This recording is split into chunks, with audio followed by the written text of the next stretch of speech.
নির্যাতন নিপীড়ন শুরু হয়েছে। যেমন ধরুন, আমি একজন মুসলমান হিসেবে, আমি মুসলমান, পরে বাংলাদেশি, মুসলমান পরিচয়টা যদি আমি ধারণ করি, মুসলমান পরিচয়ের সূত্রে যদি আমি আমার কার্যক্রম পরিচালনা করি, একজন মুসলমান মাথা উঁচু করে দাঁড়াতে পারবে। আমরা যারা বাংলাদেশি আছি, আমরা আমাদের ইতিহাস ও ঐতিহ্য সম্পর্কে খুব ভালোভাবে অবগত। কেন আমি বাংলাদেশি?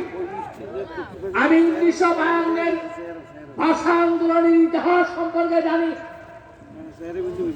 আমি 1969 নির্বাচনের ইতিহাস জানি। আমি 1971 স্বাধীনতা সংগ্রামের ইতিহাস জানি। আমি স্বৈরাচার বিরোধী আন্দোলনের ইতিহাস জানি।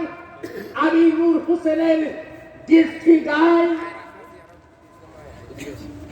আমি 52 বছরের স্বাধীনতা পরবর্তী ক্ষমতার পালাবদলের ইতিহাস জানি। আমি 24 স্বাধীনতার ইতিহাস জানি। এগুলো আমাদের চর্চিত বিষয়, বারবার আলোচনা হচ্ছে। কিন্তু আমার মুসলমান হিসেবে, আমি একজন বাংলাদেশি মুসলিম হিসাবে আমার পরিচয় কি, আমার ইতিহাস কি, সেই ইতিহাস আমাকে কি দিক নির্দেশনা প্রদান করে, যে কি সবক আমাকে বাতিয়ে দেয়, এ ব্যাপারে 17 কোটি মুসলমান অক্ষতা মূর্খতায় বসবাস করছে। বাংলাদেশ ঐতিহাসিকভাবে মুসলমানদের আবাসভূমি। রাসূল আকরাম সাল্লাল্লাহু আলাইহি ওয়াসাল্লামের নবুয়ত ও রিসালাতের সময়কাল থেকে এই ভারত উপমহাদেশে ইসলামের আগমন হয়েছে।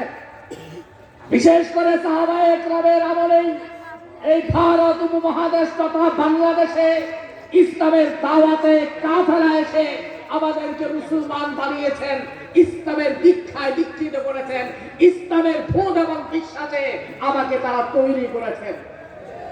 লালমনিরহাটের 69 হিজরি সনের মসজিদ এখনো এখনো অবস্থান করছে। সাহাবায়ে কেরামের সময়কালে লালমনিরহাটে সাহাবায়ে কেরামের রক্ত হয়েছে এই বাংলাদেশের মানুষের মাঝে ইসলামের প্রসার চালিয়েছিলেন। দাওয়াতি কার্যক্রমের মাধ্যমে ইসলামের ভিত তারা স্থাপন করেছিলেন। আনুষ্ঠানিকভাবে এই ভারত উপমহাদেশে ইসলামের আগমন হয়েছিল। রাজনৈতিকভাবে, রাষ্ট্রীয়ভাবে এই ভারত উপমহাদেশে ইসলামের আগমন হয়েছিল 712 খ্রিস্টাব্দে রাজা তাহিরের বিরুদ্ধে মুহাম্মদ ইবনে কাসিমের মাধ্যমে এই ভারত উপমহাদেশে ইসলামের পতাকা উত্থিত হয়েছিল। আমাদের বাংলায়, ভারতে ইসলামের পতাকা আনুষ্ঠানিকভাবে ইসলামের পতাকা উত্থিত হয়েছিল 1204 খ্রিস্টাব্দে ইখতিয়ার উদ্দিন মোহাম্মদ বখতিয়ার খিলজির মাধ্যমে। ধারাবাহিকভাবে 712 খ্রিস্টাব্দ থেকে দীর্ঘ 800 বছর পর্যন্ত ভারত উপমহাদেশ মুসলমানদের শাসনে পরিচালিত হয়েছে। সারা বিশ্বের বুকে সমৃদ্ধ উন্নত একটি রাষ্ট্র হিসেবে মাথা উঁচু করে দাঁড়িয়েছিল এই ভারত উপমহাদেশ। দুঃখ পরিতাপের বিষয়, 1 বছর, 2 বছর, 15 বছর, 20 বছর, 100 বছর নয়, দীর্ঘ 900 বছর, 800 বছরের অধিক সময়, 850 বছর পর্যন্ত ভারত উপমহাদেশে মুসলমানরা শাসন করেছিলেন। তখন মুসলমানদের সংখ্যা ছিল মাত্র 105 জন, আর 95 জন ছিল অন্যান্য ধর্ম অবলম্বী ছিল। হিন্দু ছিল, বুদ্ধ ছিল, খ্রিস্টান ছিল, ইহুদি ছিল। রাষ্ট্রীয় ক্ষমতায় অধিষ্ঠিত ছিল মুসলমান। রাষ্ট্রীয় ক্ষমতায় অধিষ্ঠিত ছিল কারা?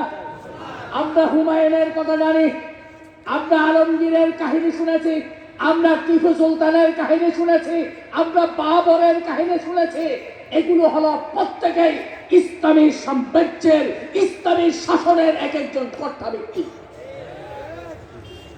উন্নত এই বিশ্বে ভারত উপমহাদেশ যখন মাথা উঁচু করে দাঁড়ালো, ব্রিটিশরা ভারতের লোক দৃষ্টি দিল।